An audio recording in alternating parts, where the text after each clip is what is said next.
Hello and welcome to the Laying Lines podcast. This is, I believe, episode 4. Um, I'm back from my vacation and officially starting to get back into everything, and I'm trying to adjust my audio settings and get to where I feel comfortable with what I'm hearing. So I apologize if the audio keeps changing up throughout the episode. And I was going to do a different book, and through timing, I decided that I want to do this with the book that's freshest on my mind, and that would be Game of Thrones. Now, I will say I didn't give Game of Thrones much of a fair chance when I was going into it, because largely for Game of Thrones, what I was going in based off of is what people had told me about it and what I had seen on the show. Now, after officially reading the book, I will say that it climbed straight to the top of my favorite fantasy novels. And due to nostalgia, the top of my list is going to be The Hobbit and The Lord of the Rings because they're some of my favorites. And then I have childhood favorites that are not even on the list because I don't want them to get replaced or topped. Now, going into it, I largely believed what people had told me and given me as reasons for not doing it and not reading it at all. And I will say it is really, really good. And with this being the episode where I don't do spoilers, I can't give you specific moments in the story that I really, really enjoyed, but I can go into it by giving you an idea of what I had seen in the book and ideas for why I would recommend it for people and for them to add it to their list of fantasy novels that they are going to read. And my biggest thing is what was done in it for the people that are in the book, so the characters, is Game of Thrones doesn't revolve around one character, and everybody knows that from the show. But in the books, they go about it a little differently. So every chapter in the book is a different character, and the chapters are not overly large, but the chapters are all different lengths depending on what event is going on and how involved that character is in this major event. And I will admit, some of the characters have kind of boring chapters. And my favorite thing is that it doesn't do just a broad overarching view of everything. What it does is, as it happens, it dives into the psychological side of things. So you really get to know how the character thinks and their feelings on it. And I don't mean just like brush the surface of it. Like, an event will happen and you will spend the rest of the chapter knowing how the character feels about it, because even though the story moves on and the character goes to talk to other people, they don't forget about that event. So it's not like a one and done thing. No, the character will keep revisiting that as they talk to other characters throughout the chapter, and even in later on chapters, they'll go back to the key event and they'll see something happen and it will remind them of that event, and they'll be like, this happened back then, and they'll learn from what happened. And the show gets some details wrong And I don't mean like kind of wrong. I mean very, very wrong. Like there's a lot of things that happen in the show that happen very, very differently in the book. And how they happen in the book has a big, like a really big impact on how I saw the events happening. Like, um, I really don't want to get into it in the non spoiler episode because part of my plan for the spoiler episode is I want to go back and I want to compare some of the things in the show to how they happen in the book. And right now I'm rewatching the show while I'm reading the books. And there's some stuff in the show that takes like 2, 3 episodes to happen, maybe 4 or 5. And in the book, it takes a whole lot longer. Like, they speed through a lot of stuff. Like, what took George R.R. Martin 800 and 807 pages, I think, for the first book. What took him 807 pages to build up to, it took the show like 3, 4 episodes to get to, maybe 8. And that's because he went into extreme detail. And a lot of people said the thing that turned them away was the amount of detail that he put into things. So I read a review where they were like, I don't want to know what kind of food they're eating. And they made it sound like he spent an entire paragraph talking about food. And he doesn't really take a whole paragraph to describe food. But he'll take a paragraph, maybe 2 paragraphs or 3 to describe a really, really big scene and paint like this mosaic view of everything that's going on around a character.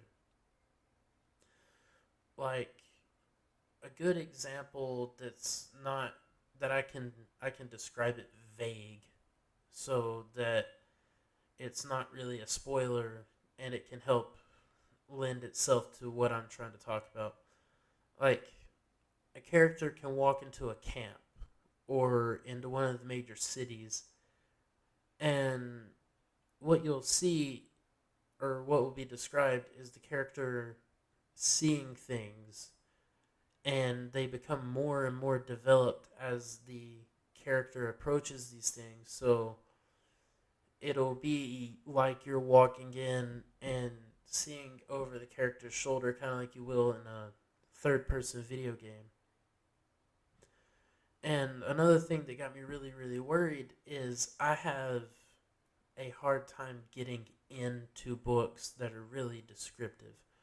Like, I have a hard time getting into The Hobbit because of the way things are described. And I tried to read it when I was younger, and I really liked what I did read of it, and I tried to read all of the books when I was younger and gave up. So I'm revisiting them, and I'm still having a hard time getting into it. But when it came to the Game of Thrones, I was hooked. And I mean really, really hooked into it.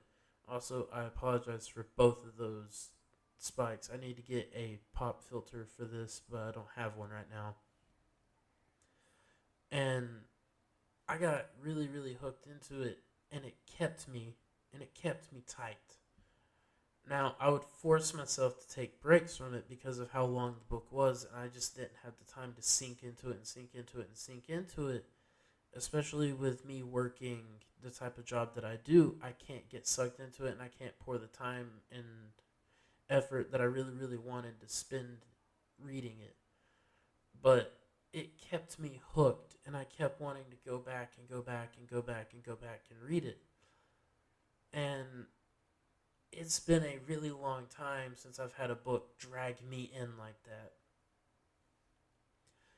And I personally thought that it was a lot better than a lot of other books that I've read in the fantasy genre because not only was it fighting and men screaming and sword fighting and all your usual fantasy tropes, but it kept a whole lot more to the ground about things. Like, it didn't use, or at least not that I have seen in the show or in the book so far, they didn't use flashy magic. And now they did use the White Walkers and stuff like they did in the movie or in the shows, and that was there. And that, yeah, that's a fantasy trope. It's also a horror trope because the White Walkers are kind of like Draugr, and they're kind of like zombies in a way. And yeah, it has dragons and stuff, but it doesn't it doesn't focus around those things. And yeah, they do get in there, but it's still about the politics and it's about people. And the politics is one of the things that really attracted me to the series, is because everything had a cause and effect around a larger area than just the main characters. So you see a lot of the main characters' actions having a lot of consequences for the people around them. And you don't see that a lot in typical fantasy and urban fantasy type settings. And you don't really see it a lot in fiction in general. But, like, you can tell how much weight is sitting on the main character's shoulders for each and every one of the characters that they talk about in the show. And I really like it because I was able to feel the stress that these characters had, and I was able to tell everything that was going on was giving them a hard time to keep going, because the series also visits ideas like um, the loss of a loved one pushing each and every single one of the characters to the edge, because the characters are so interconnected that when something happens to one of them, it hits every one of them. Like, everybody has, or at least most people watch the show, so you'll know who I'm talking about if you have watched the show or read the books. But one of the characters gets beheaded, and he was so connected and touched every one of the main characters in such a way that when he died, it had a rippling effect. It pushed some of them towards being fueled by their anger and their grief, and other ones were fueled by this idea that they had succeeded over all of these people and can do whatever they want now. That being said, it's kind of like every single one of the characters in the book comes with their own set of emotions, and each one of them can look at these situations very, very differently from each other, and it creates like the sense of the most human characters that I've probably seen in a lot of literature, especially more recently, because I mean, these books started getting published in the 1980s, so I didn't read them when they came out, and I didn't really know about them till after the show had come out, and I watched the show all the way through, and then I was like, you know what? I want to read those. And after that, it kind of snowballed into me buying the books, reading them, and I started this podcast, and I was kind of like, I'll review them after I finish reading them, and I kind of got sucked into it, and I was like, I'm not going to record another episode until I finish these. So I dragged the book with me down to Florida while I was on vacation and started reading it, and I finished it shortly after I'd gotten back. And I couldn't quit telling my friends about how much I was recommending the books and how much I thought that they were probably some of the best fantasy novels I've ever read. Granted, I'm only on the second one, but I'm saying they because the first Game of Thrones book's about the size of 4 books that I read normally. And with that all being said and done about all of that, going back on subject, um, the younger characters of the books, they act exactly how you would feel a younger person would act in a situation like, um, a family member just got killed, so you're gonna look at it and you're gonna be like, I want to get revenge for that person and I want to kill the people that killed them. So, in action and every way else, the younger character that, if you watched the show, maybe read the books, you know exactly who I'm talking about, picked up a whole bunch of people and started trying to do something about the fact that this person got killed. And I will say it does follow a lot of the fantasy tropes of swords, shields, constant fighting. But it accompanies that constant fighting with politics, religion, and a lot of other stuff that you don't really see in fantasy outside of what Tolkien did with The Lord of the Rings, but his doesn't really leak into the idea of religions for his characters, and it's lightly dusted with politics. And I told my friend JD Toombs, and I reviewed his books earlier. I told him, I was like, I really like how grounded it is. I like how it explores politics and how it does like a deep dive into psychological aspects of the characters, because it kind of helps you get to know who and what you're dealing with throughout the book, because I personally feel like the deep dive into the thoughts of how the characters would act was a really neat addition. I thought it was nice because I don't feel like you see it a lot in writing anymore. Besides, he felt angry, he felt upset, he couldn't bring himself to leave his room after his father was killed.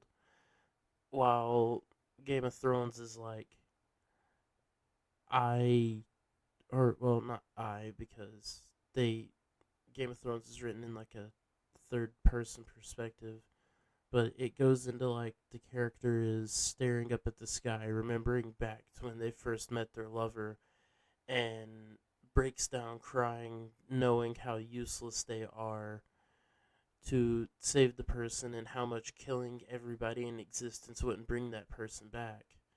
And I'll say that it takes a look with the characters that are in it that I never knew I was missing with the books I was reading.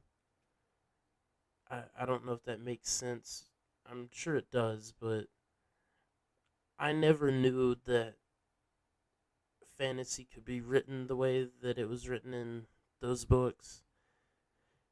And one of the things that people said that those books had to be a avoidable type of thing was a lot of people talked about how it took on a misogynistic anti-woman look for the female characters in it, but I never personally noticed that.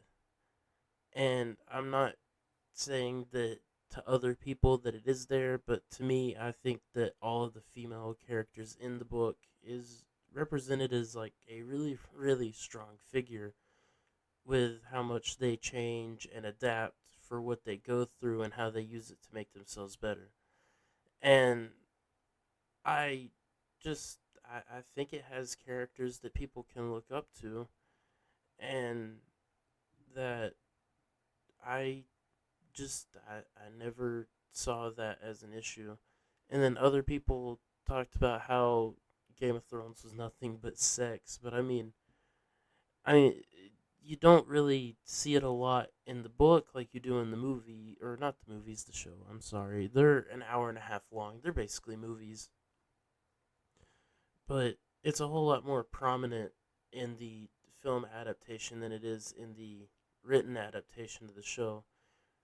So, I mean, if you found a way past that and didn't have an issue with it, or even if you did have an issue with it, try the books and take another look at it, because I really enjoyed the show, and then I went and I read the books and I was like, wow, this is like 20 times better than it was in the show. And a lot of the characters that seemed so two-dimensional and flat in the film adaptation of the book, they take on a whole new form, and they're probably some of the most well-rounded characters out of every character that's in it, because it's hard to put thought on screen.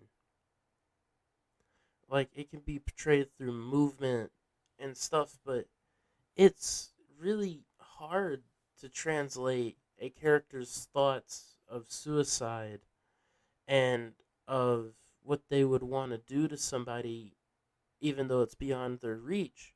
It's hard to translate something like that into film without the actors having to outright say it. And that would require a lot of dialogue and stuff that's not in the book itself. And it would require you to write in characters for that character to talk to on a whole different level that they're not on in the books.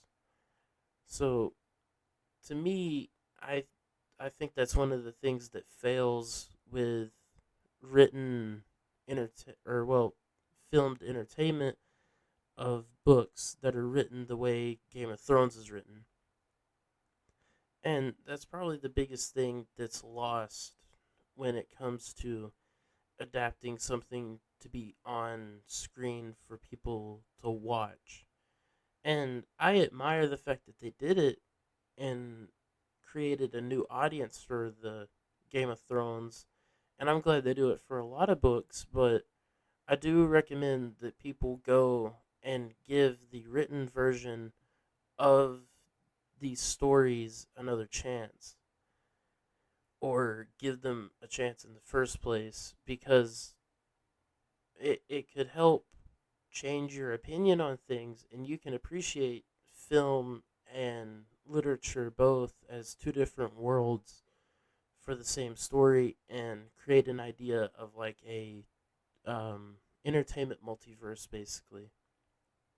Like, there's a scene in the book and in the movie that I'll talk about in the next episode, and it's one that I specifically like because the details that are in it between how it was on film and how it was in the book creates two very, very different tones.